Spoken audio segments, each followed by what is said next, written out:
సమంతతో విడాకులైన తర్వాత ఏడాదికే మరో అమ్మాయి ప్రేమలో పడిపోయాడు నాగ చైతన్య. అంతేకాదు ఇప్పుడు రెండో పెళ్లికి కూడా రెడీ అయ్యాడు. ఇటీవలే శోభితను ఎంగేజ్మెంట్ చేసుకున్న చైతు ఇప్పుడు పెళ్లి పనుల్లో బిజీగా మారాడు. సమంతకు విడాకులిచ్చిన తర్వాత నుంచి నాగ చైతన్య విషయంలో వస్తున్న పుకార్లు నిజమయ్యాయి. అక్కినేని వారసుడు నాగార్జున కుమారుడు నాగ చైతన్య రెండో పెళ్లికి రెడీ అయిపోయాడు. సమంతకు విడాకుల తర్వాత మరో హీరోయిన్తో 7 అడుగులు వేసేందుకు సిద్ధమయ్యాడు. చైతు రెండో పెళ్లి విషయంలో మీడియా చెప్పిందే నిజమైంది.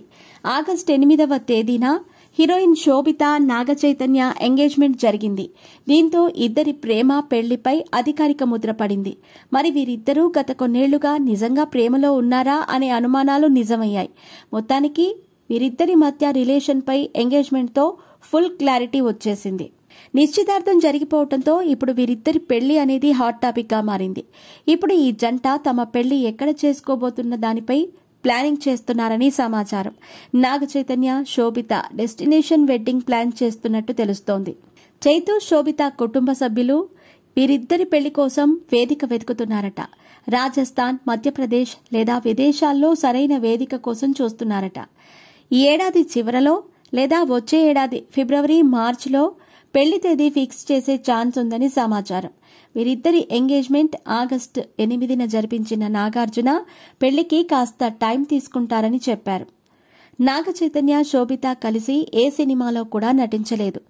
దీంతో వీరిద్దరూ ఎలా పరిచయం అయ్యారనే ప్రశ్నలు అందరికీ వచ్చాయి.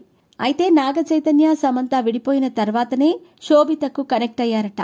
ఓ కామన్ ఫ్రెండ్ ద్వారా నాగ చైతన్యకు శోభిత పరిచయం అయిందట. ఫ్రెండ్ బర్త్డేలో వీరిద్దరూ కలిసినట్టు సమాచారం. తొలి పరిచయంలోనే వీళ్లు బాగా క్లోజ్ ఫ్రెండ్స్ అయ్యారట. ఆ రోజు నుంచే కలిసి తిరగటం కూడా స్టార్ట్ చేశారనే టాక్ బలంగా వినిపిస్తోంది. ఆ తర్వాత ఒకరినొకరు అర్థం చేసుకుని లైఫ్లో కూడా కలిసి ఉండాలని నిర్ణయించుకున్నట్టు సమాచారం. ఇకపోతే వీరిద్దరి మధ్య ఏజ్ గ్యాప్ 6 ఏళ్లు ఉన్నట్టు తెలుస్తోంది. 1986లో నాగ చైతన్య జన్మించగా 1992లో శోభిత పుట్టింది. ఇక శోభిత తెలుగమ్మాయి, తెనాలిలో పుట్టింది. ముంబై యూనివర్సిటీ నుంచి హెచ్ఆర్ కాలేజీలో కామర్స్, ఎకనామిక్స్ పూర్తి చేసింది. క్లాసికల్ డాన్స్లో కూచిపూడి, భరతనాట్యం 2 నేర్చుకుంది. ఆ తర్వాత 2013 ఫెమినా మిస్ ఇండియా టైటిల్ విన్నర్గా నిలిచి ఆపై 2016లో బాలీవుడ్ ఫిల్మ్ ఇండస్ట్రీలోకి ఎంట్రీ ఇచ్చింది.